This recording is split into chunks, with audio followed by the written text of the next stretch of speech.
ये वो लोकसभा क्षेत्र है जिससे चुनकर लोगों ने देश पर अपनी सत्ता जमाई।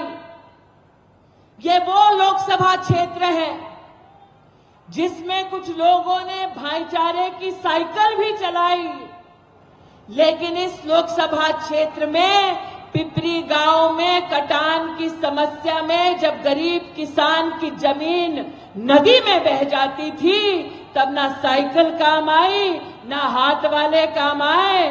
तब कमल पर बैठकर जब विकास रूपी लक्ष्मी आई और आप मुख्यमंत्री बने, तो जो 30-40 साल का संघर्ष था हमारे क्षेत्र का, वो समाप्त हुआ और गरीब किसान की जमीन नदी में ना बहे, आपने उसकी इंफ्रास्ट्रक्चर की व्यवस्था की। आज पुनः अमेठी के उन किसानों की ओर से आपका आभार व्यक्त करती हूं।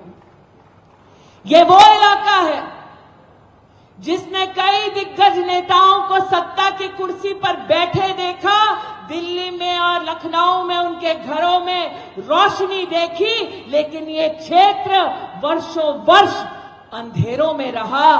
मुख्यमंत्री जी, आप प्रदेश में, मोदी जी देश में आए और अमेठी में पहली बार 1,23,000 परिवारों को बिजली नसीब हुई।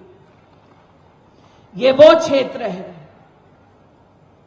जो एक परिवार की महिला, एक परिवार की बेटी के नाम से जाना जाता, लेकिन क्षेत्र में शौचालय उस बेटी को उपलब्ध नहीं होता जो स्कूल जाती है।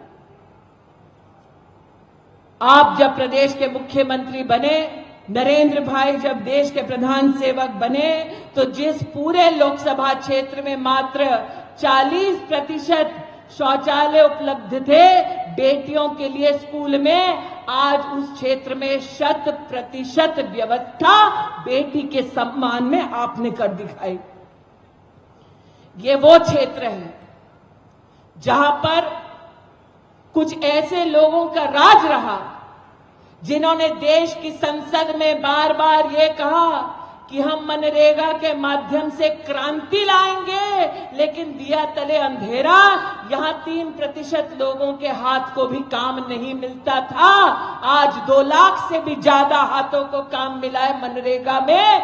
ये तब संभव हुआ है जब प्रदेश में मुख्यमंत्री योगी जी और देश में मोदी जी सेवा दे रहे हैं। ये वो क्षेत्र है, ना सांसद दिखता था, ना सांसद का कोई फंड दिखता था। आज मुख्यमंत्री जी के करकमलों से 600 करोड़ के से लागत से ज्यादा का काम आप सबके सम्मुख प्रस्तुत हुआ है। यहां पर जिला पंचायत अध्यक्ष जी के सौजन्य से, सांसद के सौजन्य से और प्रदेश की सरकार के सौजन्य से जितने काम इन 4.5 वर्षों में हुए हैं, वो काम यहां पर 40 साल में संभव नहीं हो पाए। ये युवा शक्ति जो आज आपके सामने उपस्थित है, जब प्रधानमंत्री मोदी जी ने हुंकार भरी कि खेल जगत में अमेठी का, गांव का युवा युवती आगे आए, अपने हुनर का प्रदर्शन करे, तब हमने एक गांव में जाकर जब निवेदन किया तो 1,11,000 खिलाड़ियों ने शिक्षक निरीक्षकों के साथ, समाज के संस्थानों के साथ हमारा सहयोग किया। लगभग 25 दिनों में 50,000 मेडल इस पूरे लोकसभा क्षेत्र में हमारी युवा शक्ति ने प्राप्त की। ये वो हुनर है जो हमारे देश के प्रधानमंत्री जी ने कहा कि सुधा की तरह एक दिन अंतर्राष्ट्रीय स्तर पर हमारा मान बढ़ाएगा।